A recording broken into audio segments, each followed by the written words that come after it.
Johnny Carson revealed the 9 Golden Age guests who were actually evil. For 30 years, Johnny Carson brought America's biggest stars into living rooms across the country. His warm smile and easy laugh made viewers feel like they were watching old friends catch up over coffee. But when the cameras stopped rolling and the audience went home, Carson's smile often disappeared. According to those closest to him, America's favorite host kept a mental blacklist of guests he considered truly terrible human beings. Johnny was the ultimate professional on camera, revealed a former Tonight Show producer who worked with Carson for over a decade. But the minute we cut to commercial, he would sometimes turn to Ed and whisper, "That person should never be near a camera or a child." In his final years, Carson became increasingly candid about the celebrities he'd secretly despised throughout his career. The stories he told close friends paint a disturbing picture of beloved icons who were monsters behind their carefully crafted public images. Most shocking were Carson's revelations about one legendary actress who appeared sweet and vulnerable on his couch, but backstage had verbally assaulted a young production assistant so viciously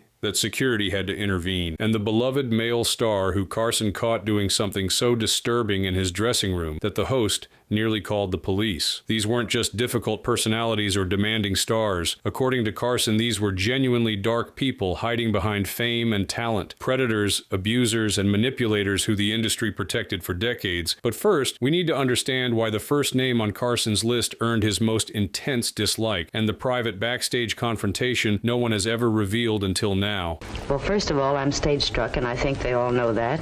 Secondly, I try to get a film that has audience identification. Joan Crawford, the Hollywood queen with ice in her veins. When Joan Crawford appeared on The Tonight Show in 1970, viewers saw the gracious Hollywood legend they'd admired for decades. With her perfect posture, immaculate appearance, and practiced charm, Crawford embodied old Hollywood glamour. But according to multiple Tonight Show staff members, Crawford's off-camera behavior revealed a very different person. She was one of the coldest people I've ever interviewed, Carson reportedly told his biographer years later. Like talking to a beautiful statue with nothing inside, Crawford's appearance began causing problems before she even arrived at the studio. Her demands included specific lighting requirements so detailed that the show's technical director still had the 4-page memo in his files decades later. Everything had to be precise, recalled a former producer. The angle of her chair, the height of Johnny's desk, even the temperature of the studio. Exactly 67 degrees, not 66, not 68. When Crawford finally arrived, 3 hours before taping, she brought her own makeup team, despite the show having award-winning makeup artists on staff. But what truly revealed Crawford's character was how differently she treated people based on their importance. She practically curtsied to Johnny, said a stagehand who was present that day. But when a young production assistant accidentally entered her dressing room with water she had requested, Crawford exploded. According to multiple witnesses, Crawford launched into a tirade so vicious that staff members in the hallway froze in shock. She allegedly called the assistant, a 20-year-old woman just starting in the industry, a brainless little tramp, and suggested she find work at a brothel where incompetence might be an asset. The young woman fled in tears, and Crawford demanded she be fired. Carson's producer refused, creating tension that lasted throughout the taping. But the most disturbing aspect of Crawford's appearance wasn't just her treatment of staff, it was the calculating way she transformed the moment cameras turned on. She was like a machine pretending to be a woman, one producer recalled. She had rehearsed every answer, every laugh, every spontaneous moment. Nothing was real. During commercial breaks, Crawford would immediately drop her smile and sit in stone-faced silence, not speaking to anyone, then instantly reanimate when the red light came back on. Carson, known for his ability to make guests comfortable, struggled to find any authentic connection with Crawford. After the show, he reportedly told Ed McMahon, "I've interviewed corpses with more personality." Years later, when Christina Crawford's memoir Mommy Dearest revealed Joan's alleged abuse of her adopted children, Carson wasn't surprised. According to close friends, he simply nodded and said, "I saw who she really was in those few hours. I believe every word." But if Crawford's cold calculation unnerved Carson, his next nemesis represented something he found even more disturbing: raw power used to intimidate and threaten. I can answer that by telling you that in those lovely moments,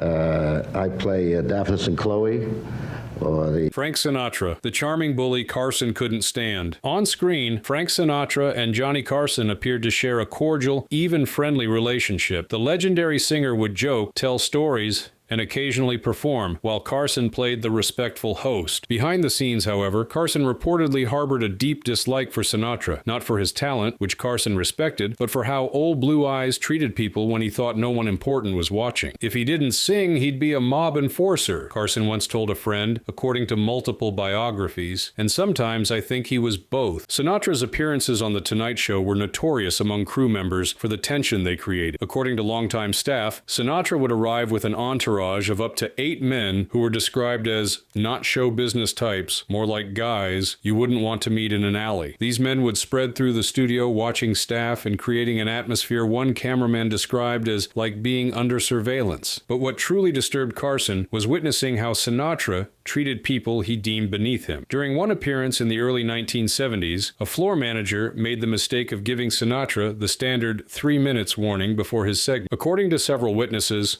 Sinatra grabbed the man by his tie and pulled him close, saying, "Nobody tells me when I've got 3 minutes. I'll go on when I'm ready." The floor manager, a Korean War veteran in his 50s, was visibly shaken afterward. When Carson saw this interaction from his office monitor, he nearly canceled the segment. Only the producer's reminder of the ratings Sinatra would bring convinced him to continue. Another source of tension was Sinatra's reliability, or lack thereof. He allegedly canceled appearances last minute multiple times, including once just 2 hours before taping when he was already in the building but decided he wasn't in the mood. The most revealing moment came during a commercial break when Sinatra made a disparaging comment about a female staff member's appearance, loud enough for those nearby to hear. Carson, breaking his usual professional detachment, coldly responded, "We don't talk about my staff that way here." The tension was palpable, with Sinatra visibly surprised that anyone, even Johnny Carson, would challenge him. When the cameras returned, both men maintained their professional facades, but crew members noticed Carson's questions became notably shorter and less engaged. After that appearance, Carson reportedly told his producer, "I don't care what his ratings are, limit him to once a year, maximum." What makes this particularly significant is that Carson rarely involved himself in booking decisions and almost never banned guests outright. For him to restrict Sinatra's appearances spoke volumes about his personal distaste for the singer's behavior. While Sinatra represented the bullying side of celebrity power, Carson's next problematic guest demonstrated a different kind of difficult, the overwhelming ego that recognized no boundaries or formats.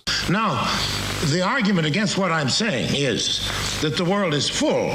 All the best young directors are soaked. Orson Welles, the genius who thought rules were beneath him. Orson Welles appeared on The Tonight Show multiple times during the Carson era, always generating memorable television with his booming voice, larger-than-life presence, and remarkable stories from his storied career. Viewers at home saw a charming, brilliant raconteur. Carson and his staff saw something else, a man whose ego had grown so enormous that he believed normal rules of television simply didn't apply to him. "Never again," Carson reportedly said after one particularly difficult Welles appearance. "That guy thinks he's still running Rome." The problems typically began before Welles even arrived at the studio. According to Tonight Show writers, Welles routinely dismissed any prepared questions or topics Carson's team had developed. "He told us our questions were pedestrian and obvious," one former writer recalled. "He literally crossed them all out and handed back an empty page." This put Carson in the uncomfortable position of having to interview one of cinema's most significant figures with no preparation or framework, a particular challenge given Welles's tendency to launch into lengthy, meandering stories that were difficult to edit for time. During one appearance in the mid-1970s, Welles was scheduled for a 7-minute segment. He stayed on the couch for nearly 25 minutes, ignoring multiple subtle cues from Carson that it was time to wrap up. Johnny had a series of signals he would give guests when time was running short, a director explained. Welles saw them all and just kept talking. We had to bump 2 other guests entirely. Welles's behavior towards staff was equally dismissive. He reportedly refused to speak directly to production assistants, instead addressing them in the third person, even when they were standing right beside him. "Tell the girl I need more water," or "ask the boy to adjust the light." What particularly irritated Carson, according to those who knew him well, was Welles's habit of treating The Tonight Show as if it were his own personal platform rather than Carson's program. Orson would bring props, change topics without warning,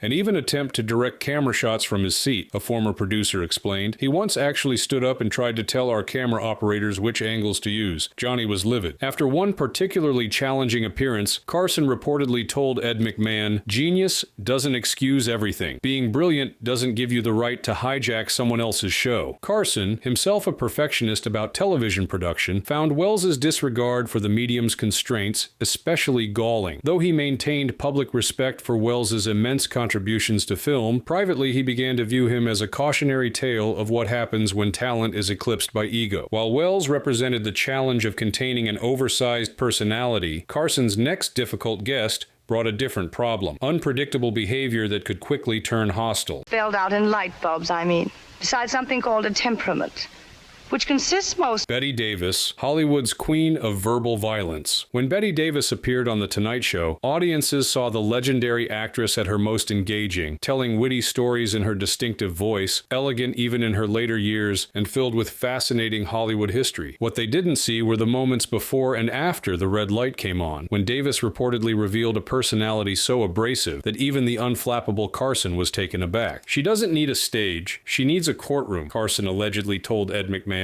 after one particularly difficult appearance. No one should have to be cross-examined by Bette Davis without a lawyer present. Davis' first offense, according to multiple Tonight Show staff accounts, was her treatment of other guests. When booked on episodes with multiple celebrities, Davis would often interrupt or talk over them, especially if they were younger performers or women. She would physically turn her back on other guests on the couch, a former talent coordinator recalled. If someone else was telling a story that got laughs, you could see her seething, planning how to regain control. Behind the scenes, Davis's behavior was even more problematic. She reportedly demanded whiskey in her dressing room before appearances, not unusual for guests of her era, but her alcohol consumption sometimes led to inappropriate comments and behavior. According to female staff members who worked on the show in the 1970s, Davis regularly used sexist and racist language that shocked even by the standards of that time. One makeup artist recalled Davis refusing her services, asking instead for someone whose hands don't shake like they're coming off a 3-day drunk. Carson, who generally avoided confrontation, made an exception for Davis when she began berating a cue card holder for being too slow during a rehearsal. Johnny actually stepped in, remembered a production assistant who witnessed the incident. He very quietly told her, "Miss Davis, on this show, we speak to everyone with respect or we don't speak at all." She was stunned, probably not used to being challenged, but she backed down. What made Davis particularly difficult for Carson was the contrast between her undeniable talent and her treatment of others. Unlike some difficult guests who could be dismissed as talentless, Davis was a genuine legend whose work Carson admired. After her final appearance on the show in the early 1980s, Carson reportedly told his producer, "That's the last time. Life's too short to spend it being verbally flogged by Bette Davis, no matter how many Oscars she has." While Davis at least directed her barbs at adults who could defend themselves, Carson's next problematic guest brought a different kind of discomfort: behavior toward young women that crossed professional boundaries. Some too? Oh, sure. Makes you strong and tall.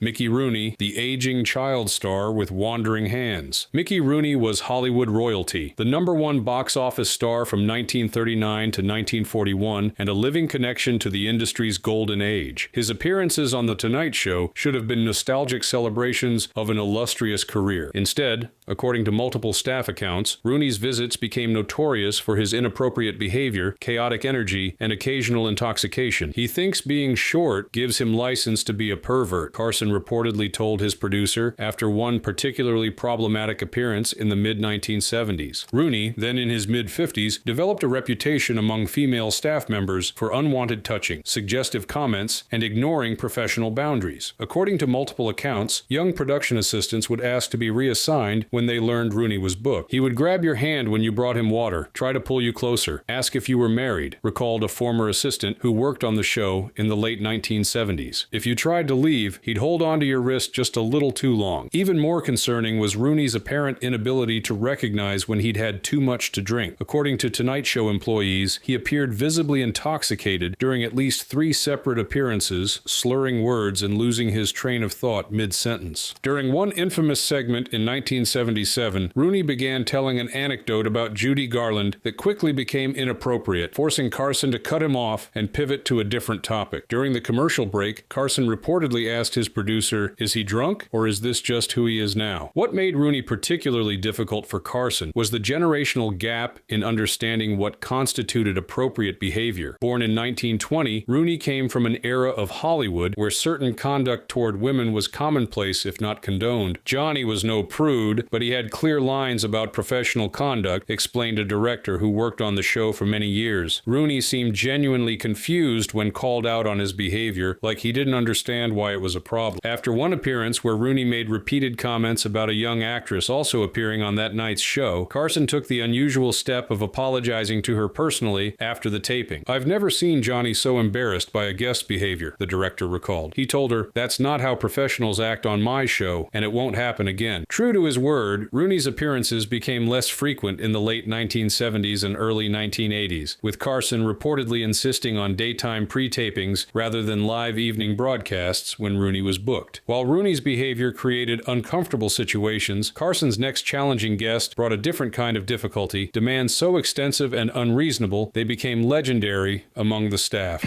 I don't see. My last marriage was 1 day, and I didn't think it will last that long. Zsa Gabor, the diva who drove Carson to despair. With her glamorous appearance, distinctive accent, and flirtatious personality, Zsa Gabor was a Tonight Show favorite who appeared dozens of times during Carson's tenure. Viewers saw a charming, over-the-top personality who played up her Hungarian background and many marriages for laughs. Behind the scenes, according to numerous staff accounts, Gabor was one of the most demanding, difficult guests in the show's history. "I'd rather interview a cat," Carson reportedly quipped after a particularly exhausting Gabor appearance. At least the cat wouldn't need 3 assistants and special lighting. Gabor's demands began long before she arrived at the studio. According to former Tonight Show employees, her standard requirements included a specific temperature in her dressing room, 74 degrees, fresh flowers, orchids only, no carnations, a bottle of Perrier water with exactly 3 ice cubes, her own lighting technician flown in at the show's expense, no female guests who were younger than 40 booked on the same episode. Her rider read like a parody of Celebrity Demands, recalled a former talent coordinator. "We thought it was a joke the first time we got it." When these requirements weren't met exactly, Gabor reportedly would refuse to leave her dressing room until the situation was rectified, often delaying taping and throwing off the entire show's schedule. One of the most infamous incidents occurred when Gabor arrived for a taping and discovered the makeup department didn't have her preferred brand of foundation. According to multiple witnesses, she got into a shouting match with the head makeup artist, demanding someone be sent to Beverly Hills immediately to purchase the correct product. Johnny actually had to intervene, a former producer remembered. He called her directly and said something like, Zsa, honey, you look beautiful already and we have a show to do. Let's save the cosmetics emergency for another day." What particularly irked Carson about Gabor's behavior was how it affected the overall production. Other guests would be kept waiting, crew members would have to work overtime, and the show's carefully planned schedule would be thrown into chaos. After one appearance where Gabor arrived 40 minutes late and then complained about her introduction, Carson reportedly told his executive producer, "Next time she wants to be on, tell her we've renamed the show The Tonight Show, starring Zsa Gabor, and I'll be happy to be her sidekick." Despite these frustrations, Gabor continued to appear on the show throughout Carson's tenure, a testament to her undeniable entertainment value when the cameras were actually rolling. While Gabor's diva demands created logistical headaches, Carson's next challenging guest brought a different kind of discomfort, unpredictable behavior that could quickly turn a lighthearted interview into an uncomfortable confrontation. Cow. The obnoxious mama.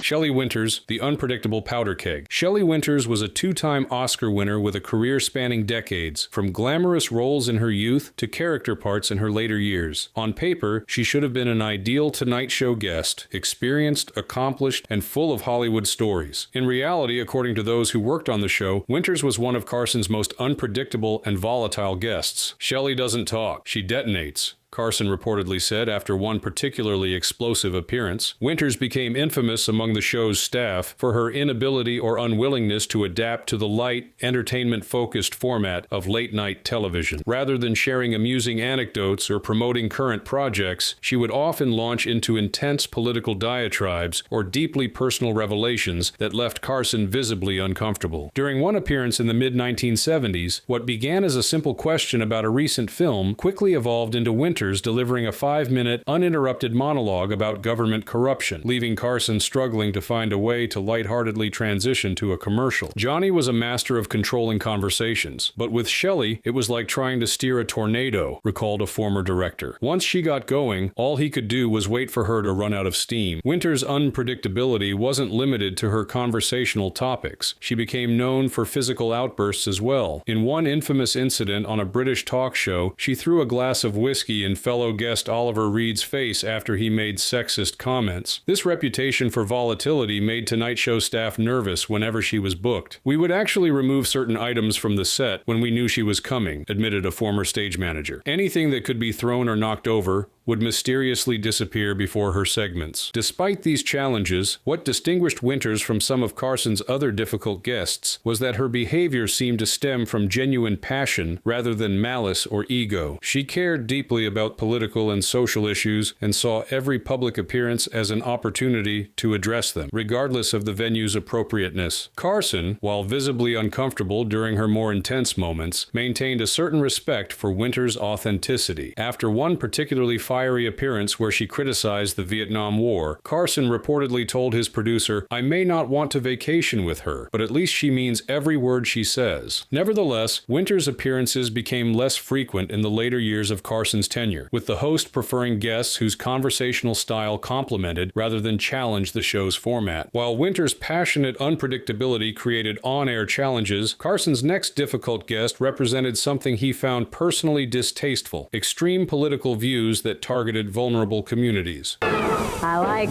big muscles and red corpuscles. I like a beautiful... Jane Russell, the star whose politics Carson couldn't stomach. Jane Russell was one of Hollywood's most iconic sex symbols of the 1940s and 50s, known for films like The Outlaw and Gentlemen Prefer Blondes. With her striking beauty and significant place in film history, she seemed like a natural recurring guest for The Tonight Show. Yet after a few appearances in the early 1970s, Russell rarely returned to Carson's couch, a decision that, according to show insiders, stemmed from Carson's discomfort with her increasingly extreme political views and reported treatment of LGBTQ+ staff members. Carson, while personally a moderate Republican for much of his life, maintained a strict policy of keeping The Tonight Show relatively neutral on divisive political issues. Russell, however, reportedly used backstage interactions to express hardline conservative views that Carson found troubling. Johnny could handle guests having different political opinions, explained a former producer. What bothered him was when those opinions turned into personal attacks on staff members or other guests. According to several accounts, Russell became notorious for making disparaging comments about LGBTQ+ individuals working on the show. During one appearance in the early 1970s, she allegedly refused to allow a gay makeup artist to touch her face, demanding a replacement. Even more concerning to Carson was a reported incident involving Rock Hudson. According to a talent coordinator who worked on the show, Russell refused to be booked on the same episode as Hudson, making derogatory comments about his sexuality, which, though not publicly acknowledged at the time, was known within Hollywood circles. Johnny had many friends in the gay community, including several staff members, the talent coordinator recalled. He was ahead of his time in not tolerating that kind of discrimination on his show. Carson's final breaking point with Russell allegedly came during a 1973 appearance when she made dismissive comments about civil rights legislation during a commercial break. Though not picked up on broadcast microphones, her remarks were overheard by several crew members and reportedly reached Carson's ears. After that appearance, Russell was noticeably absent from The Tonight Show's guest roster for the remainder of Carson's tenure, one of the few clear cases where Carson appears to have personally vetoed future bookings. What made this situation particularly notable was Carson's general reluctance to ban guests outright, especially those with Russell's level of star power and historical significance to Hollywood. For him to take such a definitive stance spoke volumes about how strongly he objected to her behavior. While Russell's politics and treatment of staff created a permanent rift with Carson, his final and perhaps most intense dislike was reserved for a comedian whose public persona and private behavior were reportedly worlds apart. I've never asked you this, but I'm asking you now simply, purely, hold it! Jerry Lewis, the comedian Carson called truly hateful. Jerry Lewis was one of America's most successful entertainers, a groundbreaking comedian, actor, director, and humanitarian known for his annual telethons benefiting muscular dystrophy research. His manic energy and physical comedy had made him a global star. Behind the scenes, according to numerous Tonight Show staff accounts, Lewis was also one of the most difficult, demeaning celebrities in Hollywood, a reputation that earned him a special place on Carson's personal blacklist. He's what happens when ego outruns talent, Carson reportedly told a colleague after a particularly troublesome Lewis appearance in the mid-1970s. Unlike some difficult guests who saved their worst behavior for underlings, Lewis reportedly made no secret of his disdain for Carson himself. During one infamous appearance, Lewis repeatedly talked over Carson, hijacked questions intended for other guests, and at one point actually reached over and adjusted Carson's tie without permission, a move that visibly annoyed the normally unflappable host. Johnny hated people touching him without permission, a former producer explained. It was a well-known rule. You don't touch Johnny unless he initiates it. Lewis knew this and did it anyway as a power move. Lewis's treatment of crew members was allegedly even worse. According to several accounts, he would refuse to learn staffers' names, referring to them as "Hey you" or by their function, camera guy, makeup, girl, regardless of their experience or seniority. One particularly disturbing incident occurred when a camera operator reportedly coughed quietly during Lewis's rehearsal. According to multiple witnesses, Lewis stopped everything and launched into a tirade, screaming that the cameraman was a professional who breathes like an amateur and demanding he be removed from the studio. Jerry screamed at a camera op for breathing loudly, confirmed a floor manager who was present. Not talking, breathing. The poor guy had allergies. What Carson found most objectionable about Lewis was the contrast between his public persona as a tireless champion for children and his private behavior toward people who couldn't benefit his career. The Jekyll and Hyde routine made Johnny's skin crawl, recalled a producer who worked closely with Carson. He'd watch Jerry cry on his telethon about loving children, then come to our show and treat people like they were subhuman. After Lewis's final appearance on The Tonight Show in the early 1980s, Carson reportedly told his executive producer simply, "Never again." Though Carson rarely banned guests outright, Lewis joined the small group of celebrities who were effectively blacklisted from the show during its final decade. Years later, when asked about Lewis at a private dinner, Carson reportedly said something that shocked those present with its uncharacteristic harshness. "In a town full of phonies, he stands out as truly hateful, and that takes some doing." What Carson's blacklist reveals about Hollywood's true nature. Johnny Carson's private feelings about these 9 difficult guests, Joan Crawford, Frank Sinatra, Orson Welles, Betty Davis, Mickey Rooney, Zaza Gabor, Shelley Winters, Jane Russell, and Jerry Lewis, offer a rare, unfiltered glimpse into Hollywood's reality behind the carefully maintained facade of glamour and charm. Johnny saw everything, explained a longtime Tonight Show producer. For 30 years, every major star had to go through him to reach the American public. He knew who was genuine and who was faking it. What makes Carson's assessments particularly valuable is that he had no reason to exaggerate or invent negative stories. Unlike tabloid journalists or disgruntled employees with axes to grind, Carson was at the absolute pinnacle of the entertainment industry. He had nothing to gain by criticizing these celebrities and everything to lose if his honesty damaged relationships with potential guests. Johnny wasn't looking to make enemies, noted his former producer. Just the opposite. He wanted every interview to go smoothly. When he disliked someone, it was because they had made it impossible not to. Carson's unique position, part gatekeeper, part confessor to the stars, gave him an unparalleled perspective on celebrity culture. For 3 decades,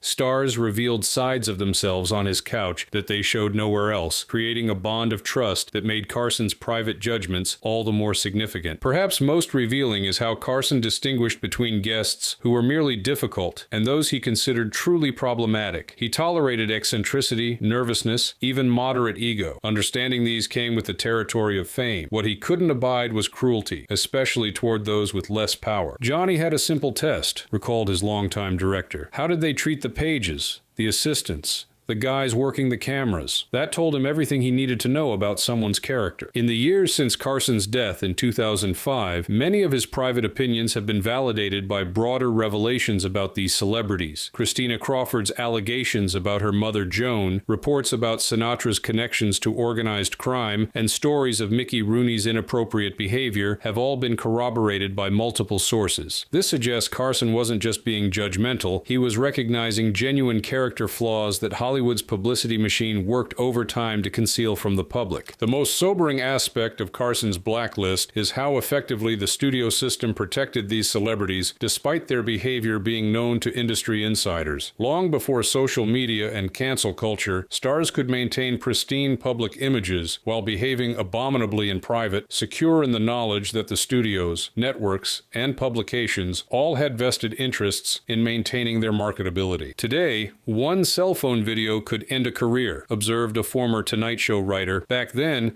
someone could throw a chair at an assistant, and as long as they sold tickets, the story would never leave the building. As we look back on Hollywood's golden age with nostalgia, Carson's unvarnished assessments serve as a valuable reminder that our cultural icons have always been fallible, complicated human beings, sometimes inspiring, sometimes disappointing, and occasionally truly disturbing behind their carefully crafted public personas. Johnny used to say, "The camera doesn't just add 10 pounds, it adds a layer of fiction," recalled his longtime producer. His greatest skill wasn't just interviewing people, it was seeing through that fiction to the truth underneath. Thank you for watching this exploration of Johnny Carson's most difficult guests. If you found this journey into television's golden age revealing, please like this video and subscribe for more deep dives into entertainment history. And if these Tonight Show revelations shocked you, wait until you see our next video exposing the beloved 80s sitcom where cast members were secretly tormented by the child star whose cute on-screen antics hid violent outbursts so severe that producers installed panic buttons on set. Click the bell icon so you don't miss this bombshell Hollywood expose dropping next week.